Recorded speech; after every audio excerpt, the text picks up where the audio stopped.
This lesson concerns chapters 10 through 14 of the Gospel according to Matthew.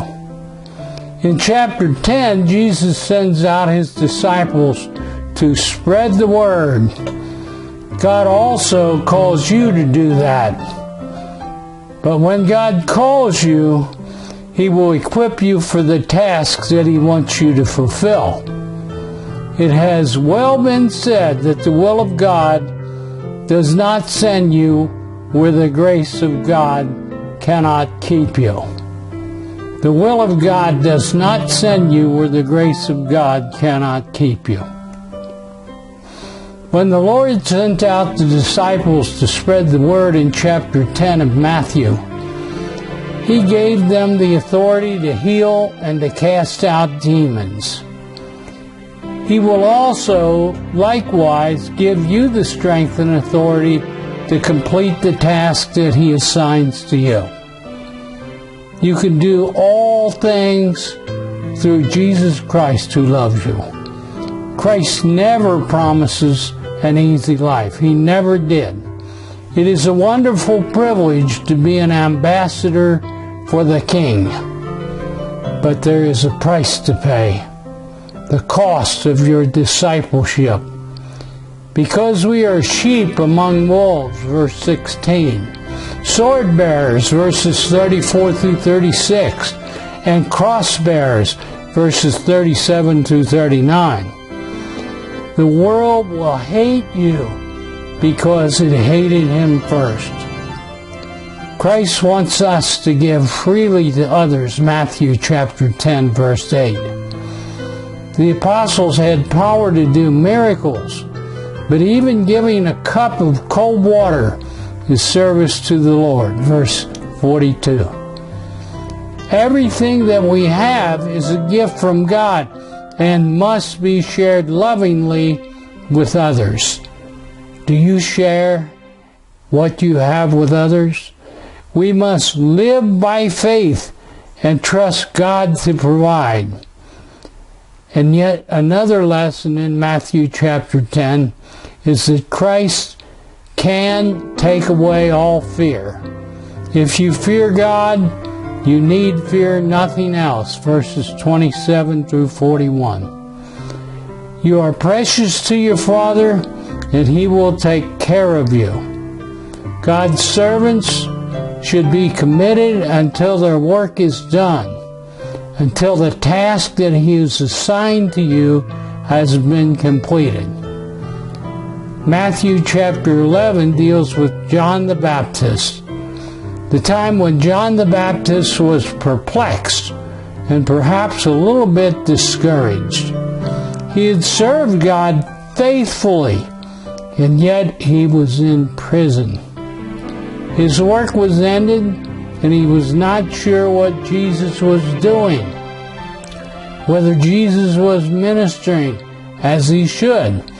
When you find yourself in a similar situation, wondering whether God knows what he is doing, do what John did. Tell it to Jesus and wait for his word, verses 4 through 6. John's disciples did not hear Jesus praise their leader. John was not a compromiser or a celebrity. He was God's greatest prophet. John was in prison because of a cruel king and a crowd that was childish instead of childlike. Leave the judgment to the Lord, verses 20 through 24, and wait for him to fulfill his perfect plan. You may think that you have failed, but God will see to it that your work is blessed. In fact, John won more people to Jesus long after he was dead and buried. Surrender to Christ's loving yoke, then you will experience his perfect rest. Matthew chapter 12 begins with the Pharisees attacking Jesus and the idea that he is the Lord of the Sabbath. They don't like that. The Pharisees don't like that. These religious leaders were waiting for an opportunity to attack Jesus And he deliberately gave it to them. Yes, he did.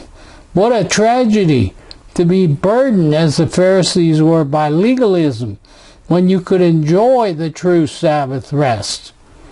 When Jesus is your Lord, all of life becomes the Sabbath, and every place is God's temple, even a grain field. Verses 9 through 14 of Matthew chapter 12 deal with hypocrisy. The Pharisees were concerned about keeping the Sabbath, but not showing love to a man with a handicapping condition. What kind of hypocrisy is that? Jesus wants mercy, not sacrifice. Do you use people, or do you serve people?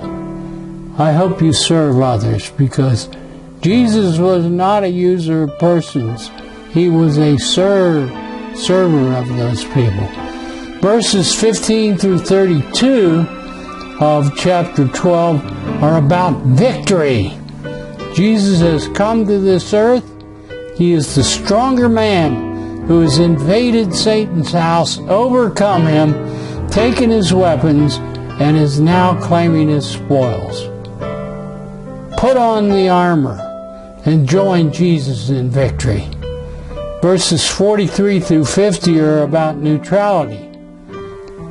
Beware of neutrality. Beware of an empty life. It is a standing invitation for Satan to go to work.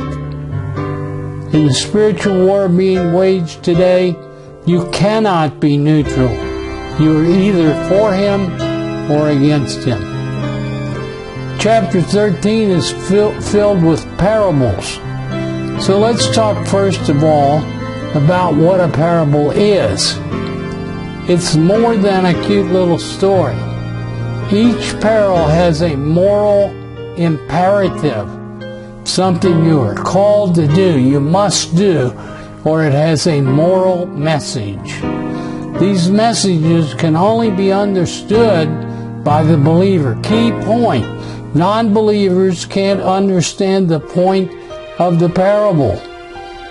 What Jesus does in the parables is to compare the unfamiliar with the familiar. He uses something that you know about to help you understand something that you do not know about. These parables explain how God is at work in the world today. The church is not the kingdom of heaven. No, not by a long shot. Because the church contains both the true and the false, the saved and the lost.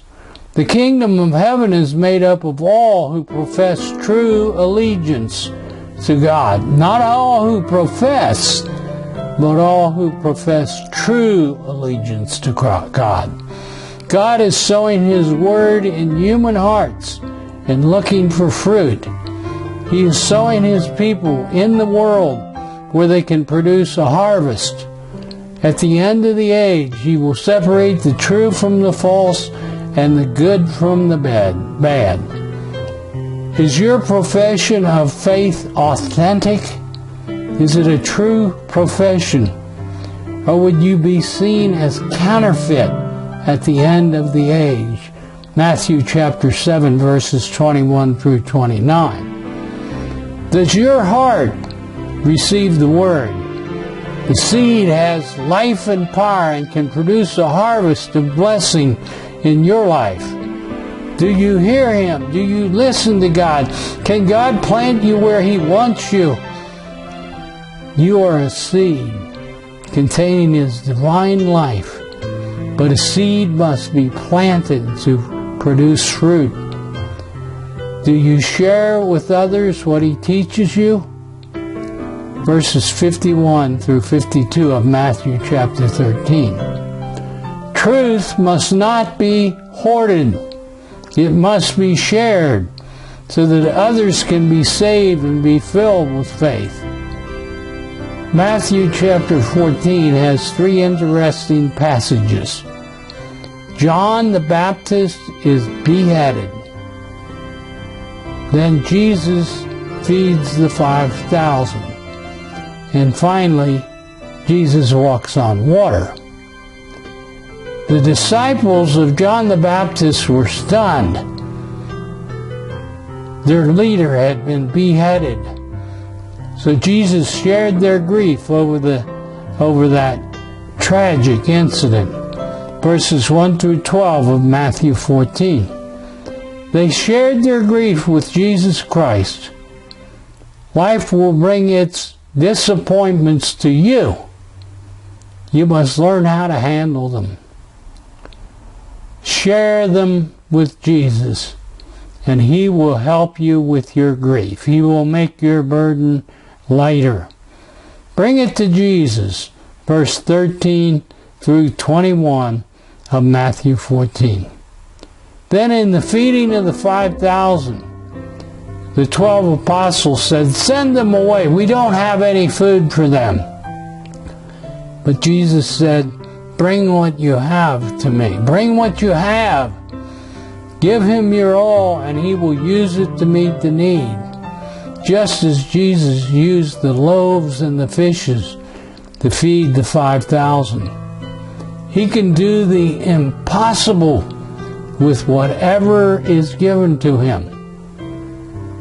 You can even bring to Him people who need His loving touch. That is most important. Look to Jesus. And then finally in this chapter, Jesus walks on water during the storm. Some storms come because of our disobedience.